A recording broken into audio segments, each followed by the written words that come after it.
साथियों, नमस्कार। Lucky education platform पर आप सभी का हार्दिक स्वागत, अभिनंदन। इस वीडियो में कार्यपालिका टॉपिक पर कुछ शेष बचे सवालों का अध्ययन करेंगे। पहला सवाल, ब्यूरोक्रेसी शब्द की उत्पत्ति किस भाषा से हुई है? इस सवाल का उत्तर है फ्रांसीसी। इस सवाल का उत्तर है फ्रांसीसी। नौकरशाही। ब्यूरोक्रेसी का मतलब ही होता है नौकरशाही। नौकरशाही शब्द का प्रयोग सर्वप्रथम कहाँ हुआ था? फ्रांस में। कहाँ हुआ था? फ्रांस में। अगला सवाल, नौकरशाही शब्द का सर्वप्रथम प्रयोग किसने किया? इसका उत्तर है द गोरने ने। द गोरने ने। नौकरशाही को मेज का शासन, इम्पोर्टेंट, मेज का शासन किसने कहा? और इस सवाल का उत्तर है फाइनर ने। किसने कहा था? फाइनर ने। मंत्रिपरिषद की सदस्य संख्या 15% से अधिकतम नहीं होगी। यह कब से लागू की गई थी? 91वें संविधान संशोधन द्वारा। इसके अंतर्गत निर्धारित किया गया था, जैसे किसी राज्य के कुल विधानसभा सदस्यों की संख्या मानना है 200। वापस 15% के निर्धारण में मानना किसी राज्य के विधानसभा सदस्यों की संख्या है 200, तो 200 का 15%। इसका मतलब 2 जीरो से जीरो, 15 दूना 15 का 30। आप अपनी इस विधानसभा में 30 सदस्यों से अधिक मंत्रिपरिषद के सदस्य नहीं रख सकते। 30 सदस्यों से अधिक आप मंत्री नहीं बना सकते। अगला सवाल, उपराष्ट्रपति राष्ट्रपति के रूप में कितने समय तक कार्य कर सकता है? इसका उत्तर है 6 माह।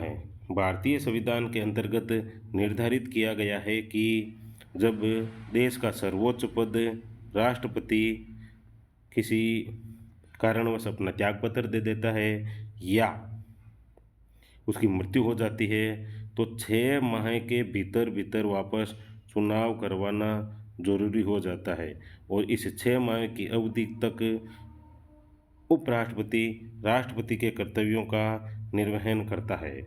अगला सवाल, सर्वप्रथम राष्ट्रपति शासन कौन से राज्य में लगा था? वो था पंजाब में। कहाँ पर? पंजाब में। गठबंधन सरकार किसे कहते हैं? दो या दो से अधिक दलों द्वारा गठित सरकार को गठबंधन सरकार कहते हैं। Very very important. वर्तमान समय में जब किसी राजनीतिक दल को पूर्ण बहुमत नहीं मिलता है, तो वह दल अपने अन्य छोटे दलों के साथ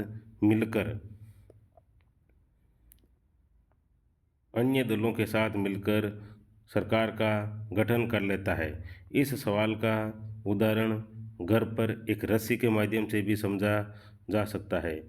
जैसे आपने कपड़े सुखाने की एक रस्सी यहाँ से यहाँ तक ले ली है, छोटी पड़ गई, गांठ बांधकर आगे, गांठ बांधकर आगे, गांठ बांधकर आगे, ऐसा करके पूरी रस्सी कर ली और कपड़े सुखा दिए। इसी के आधार पर जब पार्टियां भी अपना पूर्ण बहुमत हासिल नहीं कर पाती है, तो गठबंधन गठबंधन ये बीच में गांठें बांध बांध कर उस रस्सी को जैसे पूरा करते हैं, वैसे ही पार्टियां अपना बहुमत पूरा करती है।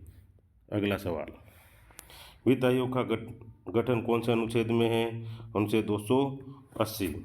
भारतीय नौकरशाही का प्रमुख गुण नहीं है, ये दोष है। दोष, लाल फीताशाही। लाल फीताशाही। लाल फीताशाही क्या होती है? जब अत्यधिक नियमों एवं नियंत्रण के कारण अनावश्यक विलंबन हो जाता है, तो उसे कहते हैं लाल फीताशाही। शॉर्टकट भाषा में कार्य करने में देरी। नौकरशाही के उच्च पद लगातार अपने उच्च विभागों को लगातार फाइलें भेजते रहते हैं, ऊपर फाइल ऊपर फाइल ऊपर फाइल ऊपर फाइल, और तब तक हो जाती है कार्य करने में देरी, और उसे कहते हैं लाल फीता शाही। फ्रांसीसी भाषा में ब्यूरो शब्द का अर्थ विभाग। अगला और अंतिम सवाल, जो लोग अपनी योग्यता तथा दक्षता के बल पर चुने जाते हैं तथा एक निश्चित कार्यकाल तक अपने पद पर बने रहते हैं, क्या कहलाते हैं? स्थायी कार्यपालिका। इसका उल्टा होता है राजनीतिक कार्यपालिका। जिनका एक निश्चित कार्यकाल कुछ समय के लिए ही होता है, 5 वर्ष 6 वर्ष, जबकि ये अपनी योग्यता के आधार पर चुने जाते हैं और इनका चुनाव होता है। तो ये होती है राजनीतिक कार्यपालिका, और योग्यता और निश्चित कार्यकाल वाली होती है स्थायी कार्यपालिका। आज के इस वीडियो में इतना ही। मिलते हैं अगले वीडियो में, तब तक के लिए नमस्कार।